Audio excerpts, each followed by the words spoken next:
Allahu Akbar, Allahu Akbar, Allah. My queer joy comes from the moments where I just get to sit back and say, I picked the harder route, and I picked the route that was not paved for me, and I'm happy, and I feel good. And because of that, I get to dance in the kitchen with my partner, and because of that, I get to look a little bit more like myself every single day. Religion has long been a unifying force, bringing people together through shared beliefs as we work to make sense of the world and its challenges. True peace is what we all long for. Because so many queer folks have been traumatized by religion, they don't want to hear about it. And who could blame them? Yeah. We have to assert that we are able to be people of faith and queer. The Toronto-based Queer Muslim Network and the Metropolitan Community Church are working to flip the script. Obviously, I can't speak for all queer Muslims, but a lot of the queer Muslims who come to Queer Muslim Network are doing that same process of creating their own Islam and creating their own version that works for them. How do you go about reclaiming something that has been used by others to oppress you? And what happens when you bring leaders from different faiths together for a radical conversation about religion? I'm Devin Norell, and this is Brave Spaces. Alhamdulillah, Alhamdulillah, Alhamdulillah, Alhamdulillah. I'm queer, I'm Muslim, I'm gender fluid, I'm trans. I'm also a Cancer, if that matters to you. We are in Queer Central, definitely. I didn't really identify as Muslim for a long time. Even if you're not queer and trans, growing up Muslim, oftentimes Islam is kind of like a chore that you have to do. Like, I have to go pray, I have to go read Quran, it's just, it's on the list of things that you must do, and also a reason that I couldn't do a lot of the things that I wanted to do. In traditional Islamic spaces, if you're anything less than perfect, you're kicked out, you're not welcome, you're not enough. I don't really think I've felt held or fully accepted myself until I learned that there were more people like me in the community. So for me, Islam and queerness doesn't conflict at all. God is love, and God created diversity. It's right there in the Quran. Everyone else can just do your own thing. Can we get a mashallah?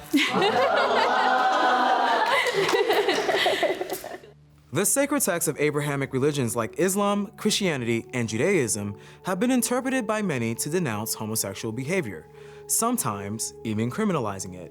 But it's just that, interpretation. Throughout history, Christian theology has been debated, leading to divisions in the religion we know today as denominations. In fact, there are over 200 Christian denominations in the US and 45,000 globally. And some, like the MCC, are more accepting of queer folks than others. On the other hand, in Islam, there is no hierarchy, no central authority like the Pope for Catholics. This prevents any one person or organization from dictating its teachings and empowers individuals to interpret the faith in their own way. Welcome. Okay. I'm really glad that we have the ability to gather together. I'm feeling really grateful for Queer Muslim Network, more than usual lately. Islam means community to me, and it means justice to me, and it means fighting for the oppressed. I started Queer Muslim Network in 2020. At that time, it was completely Instagram-based. So our goal was to share the stories and art of queer Muslims around Greater Toronto area. We got more and more traction, and we found more and more queer Muslims, and we do Ramadan programming every year now for queer and trans Muslims who don't get to celebrate with their families. We don't have a physical space, but we have an energetic space. Yes. We want to have a deconstructed mosque, a decolonial mosque, a queer mosque, a radical mosque, and hopefully one day we will have that, inshallah, and we will be able to really create the impact that the community needs. I'm actually heading over to Metropolitan Community Church. I would absolutely love to come with you. As we celebrate 50 amazing years of ministry here, we ask that you would inspire us by your Spirit to deepen our commitment to love and justice and embracing the fabulous diversity of all creation in all your many names. Amen. It's really nice to meet you. I'm Samaya. Samaya, I'm very glad to have you guys here. Well, I haven't been in a church since I was a kid. And the roof didn't fall, did it? No. Yeah. Because we welcome everybody. It says, welcome home, bienvenido, bienvenue. Everybody is welcome in this place, no matter what they believe or don't believe. Thank you. Hello again, everyone. Assalamu alaikum. And may God bless you with shalom. Justice is what love looks like in public. Amen. Amen. Amen.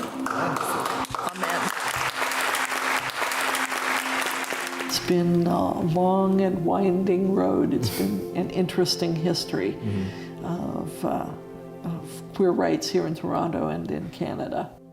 We've put a plaque up to commemorate the world's first legal same-sex marriages, which took place right over there in front of our sanctuary on January 14th, 2001. Our then pastor, Reverend Dr. Brent Hawks, actually had to wear a bulletproof vest during that ceremony because there were so many threats. Eventually, it became legal by a Supreme Court decision in the US, and I am completely convinced that that would not have happened in my home country in my lifetime, but for the work done right here. Even with the potential freedom offered by Islam and the accepting denominations of Christianity, queer folks are still about 2 times more likely than the general public to not be religious. And a third field is a conflict between their identity and religious beliefs, myself included. This doesn't mean that queer folks don't yearn for a religion or a religious community that accepts them. Many of us do. I am coming into the space with hope and with a bit of joy to see all of you, and also a bit of grief for our Ummah and for our brothers and sisters. Queer folks, some of us, including myself, feel that love is very finite. So we really hold dear to spaces like these. I feel like love is hard to come by sometimes. So it's I'm eternally grateful to everybody here. Oh, hi, honey. How are you? How are you? This church is a family. It's full of love. Step inside, feel the arm. Well, I've been coming for 27 years. This is a safe space. I feel comfortable here. I have made many, many wonderful friends. I've sung in the choir all this time. The music is beautiful. So many queer people have religious trauma. They understand religion as something that, inherently doesn't agree with their existence or presence. I've just never understood homophobia in the church or queerphobia. Christianity's always been important to my life, but when it was time to find another church, I was just like, I want to find a queer affirming one that's loud about that. And together we might find a way to understand. You are always welcome here, you know that. I know it now. This is the house of love. This is the place that you can come to and be welcomed and warmed and cared for. When I first came out to myself, I was horrified and terrified because I thought if you're gay, you can't be Christian. And when I started looking at what the Bible actually said, I discovered that what people said, God didn't say. But that was a hard-fought discovery. It was a very lonely time and a scary time. I've come to the conclusion that that's not my experience of God. My experience of God is someone loving and accepting. Thank you for sharing that. That's really beautiful.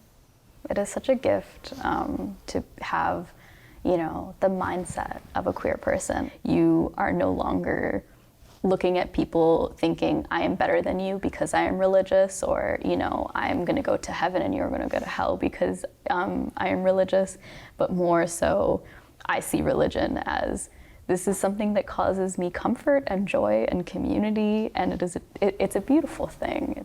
Yeah, in some ways, it's harder to come out as a person of faith in the queer community than it is to come out as queer in a faith community. In the city, there's areas that are more densely Muslim populated, and those are the areas that I grew up in. Unfortunately, those places, with the way that I present as a trans non-binary person, isn't taken very well. I'm so sorry that's happening. Sometimes it's more important to pick safety, but I do wish that I didn't have to.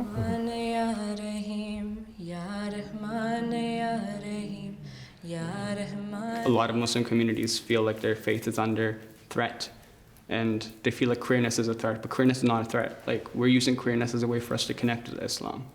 A lot of us came like as people who were like forcibly displaced slash like immigrants like slash refugees, and it's always like complicated. Like, we know that there are like things that have been wrong that our communities have done, and we are actively working towards, you know, not necessarily making things right, but making them better.